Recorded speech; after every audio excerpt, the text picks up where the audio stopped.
महानगरपालिकेच्या निवडणुका काही दिवसात लागणार आहेत. जिल्हा परिषद असेल, पंचायत समिती असेल, स्थानिक स्वराज्य संस्थेच्या निवडणुका होणार आहेत. पण तुमच्या शहराची अवस्था काय, तुमच्या खेडेगावातली अवस्था काय, शहरातली अवस्था काय? अरे 3-4 वर्ष प्रशासन चालवत होतं, महानगरपालिका, नगर परिषद, जिल्हा परिषद वाट लावून टाकली. आणि आता त्याच महानगरपालिकेला, नगर परिषदेला किंवा जिल्हा परिषदेला लुटायला आता राजकीय नेत्यांच्या टोळ्या येतील.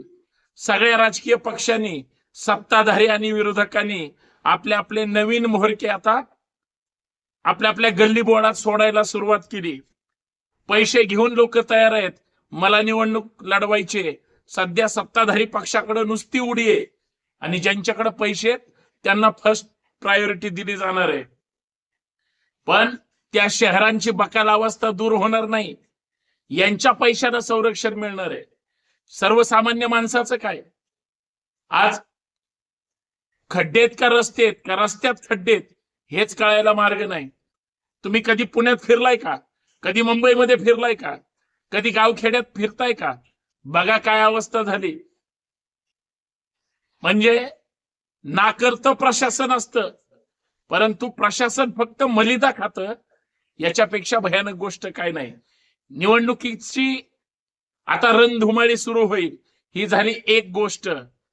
आणि दुसऱ्या बाजूला गुडघ्याला बाशिंग बांधून तयार आहेत राजकीय दलाल. मी दलाल का म्हणलो? शब्द झोंबेल. दलाल याच्यासाठी म्हणलो, या पक्षातून त्या पक्षात, त्या पक्षातून त्या पक्षात जे उड्या मारून फक्त स्वार्थासाठी, पदासाठी, तिकीट मिळवण्यासाठी जे उड्या मारतात त्यांना माझ्या भाषेत दलाल म्हणतात. निवडणुकांमध्ये दलालांच्या उड्या पाहायला मिळतील, स्वार्थी लोकांच्या उड्या पाहायला मिळतील. जातीचे समीकरण, परत तिथल्या लोकसंख्येचे समीकरण, विचारांचे गाठोडे बांधले जातील. आणि मुख्य लढाईच्या वेळेस सगळे विचारधारेचे आणि चळवळीचे लोक बिळात जाऊन बसतील. चर्चा निवडून आल्यानंतर करणार, त्याच्या अगोदर मात्र योग्य व्यक्ती निवडून दिला पाहिजे असं कुणीही म्हणणार नाही.